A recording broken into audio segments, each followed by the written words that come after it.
This is Michael DRUMline with Michael Miller. We're doing some interviews during the NAMM show. You just did a really cool one on Drum Talk TV, and you brought me over here, but I get to do a little bit for DRUMline for you. So we're going to tell us what you're doing at NAMM real quick. Oh man, well, I'm here with my drummer Glenn Sobel, who plays in Alice Cooper. We're going around seeing all the new gear, seeing what everybody has to offer. A lot of our vendors, Sabian, Mapex, Gibraltar, all of the people that we talk to year-round, and the people that support us and that we work with are here. So we're checking in with them and seeing what new gear we have. Hanging out with my buddy Charlie Workman here. Okay, who's a drum Charlie, tech. let's go on in. How's it going? Good. We just saw you guys being interviewed by Drum Talk TV, and we did a story on DRUMline about you, Michael. And it was kind of neat to see a little different perspective, a lot of similar information, but to see you say it and communicate all the information, it was really fascinating, and I knew a lot of it. It was really fun for me to see you guys talk and to learn about Charlie. Charlie, your career is a little different. You do 17 venues? Yeah, of the 17, 18 venues in Oregon and Washington, from the Gorge Amphitheater to smaller casino gigs.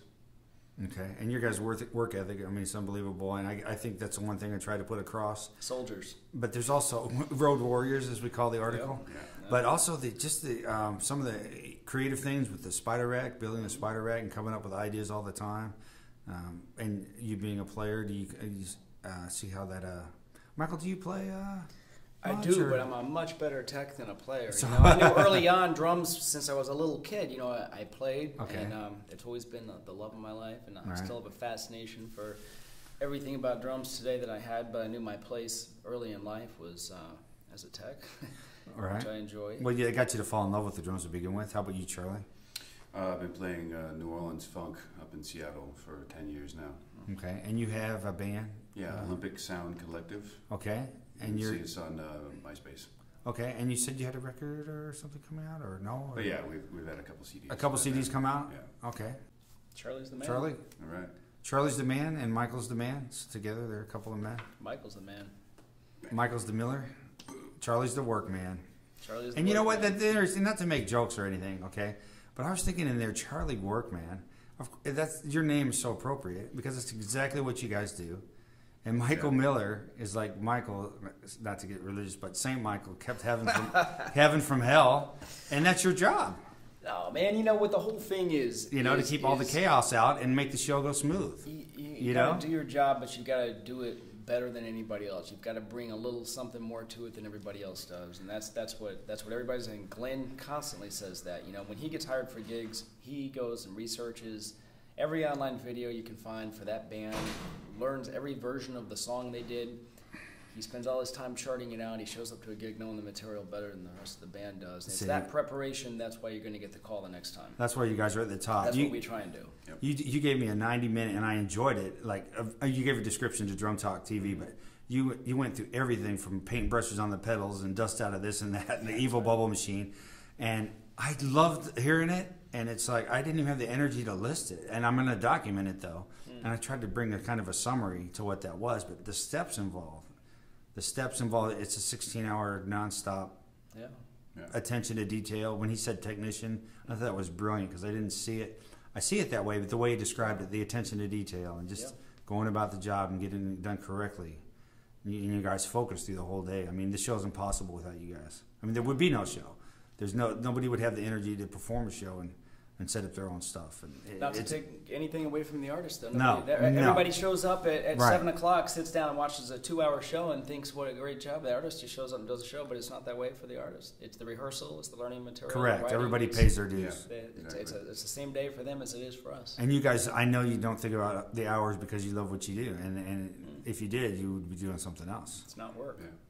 It's not work when you love it. I'd rather do work is having to do with anything other than drums. Exactly.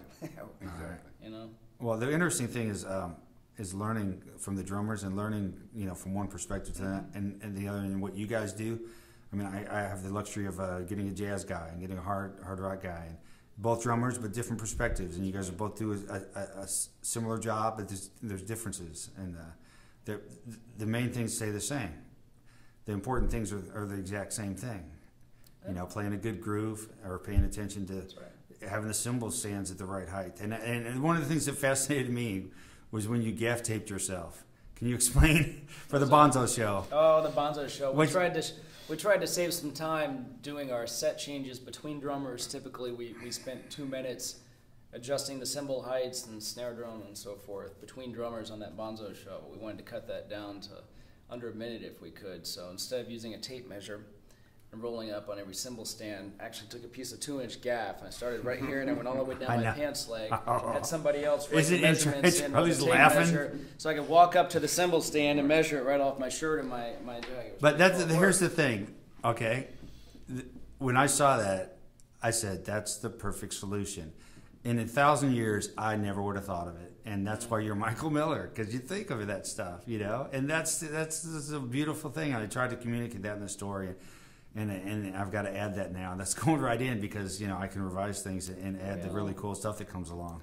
I didn't think of it. It was a good idea, but we had a third tech that helped us with this, Scott Daggett, who's a very well-known drum tech who's been in the business since the 70s. Scott actually thought of that. We went with it. It was a brilliant idea. It saved a lot of time. And you guys learn from each other. It's like drummers learn from each other. I guess there's a brotherhood along that as well. And he learned it that night, and now I've learned it. Yep. Yeah, I mean, and you sharing, you know, that's a cool thing. And it's a brotherhood beyond the kit. That's right. With you and Glenn being a team, what an amazing team. The whole thing's teamwork. The last photo is of you and Glenn in the story, and it says teamwork. Yeah. I think that was my caption. That's the whole game. You know, and you guys are. I'd want you on my team. I guess you guys are the linemen of the business. You know, doing the heavy lifting. Yeah, well, we all go out and try and do the best we can every night. That's what you got to do. You know? That's passion. If you're passionate about what you do, then that's what you do. When I was a kid, like I looked up to the drummers. I wanted to be a drummer. I played drums. I'm happy with that. I'm not out on the road. You know, I don't want to live that life. And I'm like, but I could never. I could play drums, okay. I could never be a drum tech. Never in 1,000 years could I handle it because I just don't have. I guess I just am not. When I said in the article, I could not do your job because if you train me and I was like real attentive and I really went over it and everything, I could do all that. I'm not tough enough to do your job. No way. Oh, it's not that, and it's not something like I was saying. It's not something a lot of people just fall into accidentally. It is a specialized field. It's not. You know, I'm not the best or worst at it. We just show up and do our job, but it is something you have to seek out and want to do. It is sort of a niche, you know. There's no real school to go out and do that thing. You do it by learning, and if you're good at it and people like you, they'll hire you. Right. It's not something everybody can choose to get into either, you know. Yeah, I mean, you know, we included Todd Burr in that article as well, and there's some excellent texts out there. I think the article we're doing now, we're just trying to show different perspectives of it. You know, we're not going to repeat one thing if we kind of covered it in one area, but there's so many things. Some guys are doing cymbals, engraving snare drums, and some guys are doing bass drum heads, and some guys are, you know, all these talents are coming together, and you guys collectively, I mean, it's amazing the talent level. Well, there's a lot going on. That's in the world. Yeah, the tech world. My buddy Jeff Chonis, who's arguably one of the most well-known techs in the world, especially for his drum tuning skills. There's nobody who can do it better than Jeff Chonis. I've been fortunate to work with Jeff Chonis a few times and learned some stuff from him, but that's how it all works. We all pass stuff around from each other, and Jeff is, you know, the first person that'll sit down and show you his secrets. You know, it's not secrets, it's knowledge we all need to have, and we just need to share it. Can you talk just for 1 second about, I'll let you guys go after this question, but it's the mystery you saw in the drums when you were a kid that inspired you? You saw a drum kit, you went to the show, you're like, you got your mouth open just like I did, you know, you think that's a fascinating sight. That's where I want to focus my attention. Yeah, for me, from the time I was the littlest kid, my parents we would go on summer vacation to this resort in Virginia, and there was a lounge there, and there was a band that played there, and that was one of the first times I was exposed to like just a cover band, 4 guys playing rock songs all night long. My fascination started at a very, very early age with drums.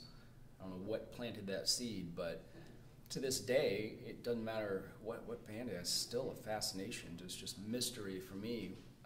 When I see a drum set and you know, just imagine what kind of material, what kind of drummer it's going to be and what he plays. Going to shows when I was a kid, and it was different back then because shows had a lot more mystery. You didn't have the internet to go online and look at a YouTube video from last night's show and see what you're about to see. It was all mystery, but that fascination is still there today, and I try and keep that alive, and that was part of the inspiration for building the kit we built for the Alice Cooper tour right now. That spider rack, the colors, the red hoops on it, the black, there's a lot of stuff on that kit to look at. that you can't figure out. And that's what I like to see when I go to a show. That goes for the whole stage, though, for a band to have props on stage and have something interesting other than just a couple of cabinets on each side of the stage and a drum set. But I still have that fascination today. I love it. I don't know. It just drives me crazy. You love controlled chaos, too. I mean, I guess one anecdote. Stuff caught fire one time. Oh, yeah. Or occasionally the pyro. No, and the evil bubbles. When you're fighting forces of doom. Yeah. I didn't want the story to look like everything was falling apart and breaking, but I wanted to communicate that when stuff does go wrong, you never see it in the show, and you won't allow it because you take care of the problems. Yeah. It's a funny thing, but especially for the band too. Stuff goes wrong on stage, the drummer can't lose focus on what's going on. You have to stick to your gig. It's the same thing for Attack, and yeah, we have had a couple of fires, but yeah, honestly, you kind of can't. You just got to do your job, man. Somebody will put the fire out. You just can't get sidetracked. You can't worry about that and then lose focus on what's going on over here. So, I mean, I think also it's a lot of us in this business, I don't know, we seem to all have kind of a little bit of ADD or some craziness in our head. That's kind of a pre-qualification to work in this business. Yeah. That is a skill set. That is something you turn a negative into an asset, though.